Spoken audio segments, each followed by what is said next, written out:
Hubo un tiempo en que el cine era un templo, entrabas, se apagaban las luces y el mundo desaparecía. Las historias y los personajes importaban, a experiencia se volvía algo inolvidable y así nacieron clásicos que marcaron a generación tras generación. Pero en algún punto, Hollywood se despertó con otra idea, que el cine ya no era un arte, sino una herramienta para educarte. Una oportunidad para decirte que debes pensar, cómo debes hablar y que debes aplaudir. No importaba si la historia era buena, si los personajes tenían alma o si el guión tenía sentido. Lo importante era cumplir con la agenda ideológica, con la imposición dogmática y cultural.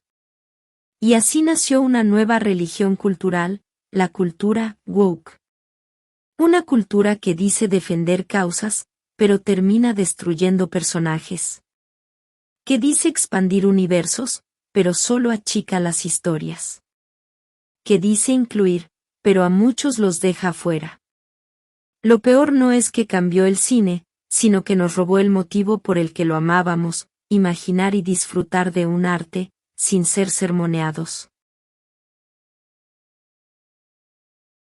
En los años 80 y 90, Terminator no solo era una película de acción. Era una declaración. Un futuro oscuro, violento, donde la humanidad luchaba contra las máquinas. Arnold Schwarzenegger encarnaba a una fuerza imparable, fría, letal y sin emociones. Era el T-800. Un ícono. Pero con el paso de los años, algo cambió. Las historias que antes nos llevaban al límite comenzaron a suavizarse. La narrativa dejó atrás el peligro, el conflicto y la rudeza para dar paso a una versión más sensible. Un Terminator que, de pronto, se convierte en padre de familia, decorador de interiores y consejero emocional. Lo que antes era una metáfora sobre el destino tecnológico de la humanidad, terminó convertido en una comedia doméstica. Y mucha gente se preguntó, ¿cómo pasamos de esto a esto? La respuesta no está solo en el cine, sino en la cultura que lo rodea. En los últimos años, Hollywood decidió que la acción, la violencia y la masculinidad clásica eran problemáticas, y que había que domesticarlas. No importa si el personaje fue creado así. No importa si la historia lo pedía. Ahora la prioridad era cumplir con un nuevo estándar cultural, con relato deconstructivo y la imposición de la agenda ideológica que sustenta el dogma del género. Pero en ese proceso, se olvidó lo más importante, el entretenimiento. Y aquello que nos hacía amar estas historias en primer lugar. Matrix fue más que una película. Fue un fenómeno cultural. Con su estética cyberpunk, filosofía existencial y coreografías imposibles, redefinió el cine de acción moderno. Y en su centro había un mito muy antiguo, el héroe elegido. Neo. El hombre que descubre la verdad, se despierta del sueño y lucha contra el sistema. Su viaje era claro, coherente y arquetípico. Desde el escepticismo hasta el sacrificio final, su historia funcionaba porque en el fondo era una reinterpretación del mito del Mesías, pero contado con códigos digitales. 2 décadas después, llega Matrix Resurrections. Y lo que antes era épico, ahora se convierte en comentario meta, humor irónico, autoconciencia excesiva y un discurso que reinterpreta toda la simbología original.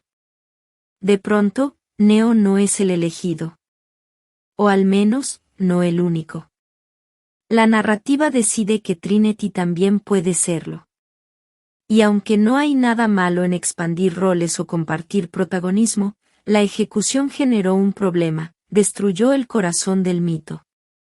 El viaje del héroe funciona porque es único. Porque alguien carga con la responsabilidad. Porque hay sacrificio, destino, peso y consecuencia. Pero cuando todos son elegidos, nadie lo es. Lo que para algunos fue una actualización ideológica, para muchos otros fue una pérdida del sentido mítico que hacía a Matrix lo que era. El resultado fue extraño, personajes que ya habían cerrado su arco son reabiertos, la obra original es desmontada desde adentro, y la historia deja de ser una metáfora existencial para convertirse en un comentario cultural del presente. Y la pregunta queda flotando, ¿hacía falta?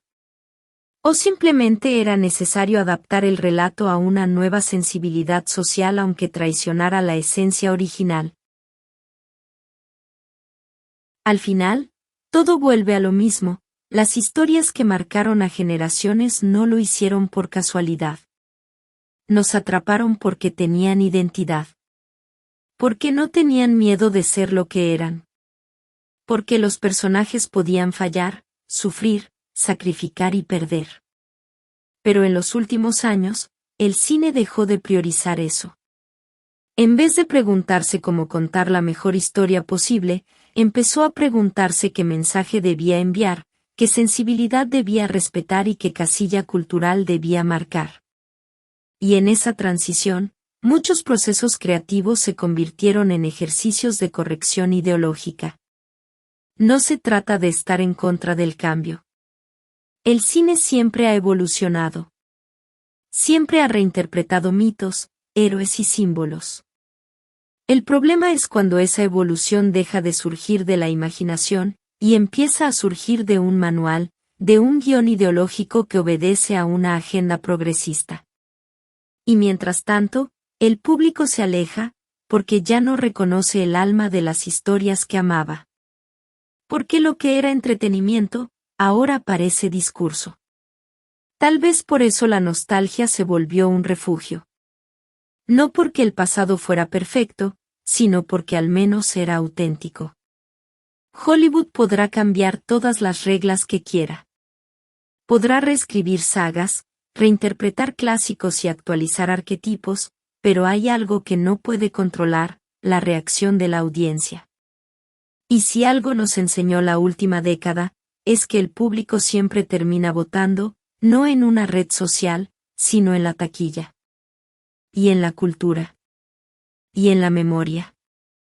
Porque a la larga, solo las buenas historias sobreviven.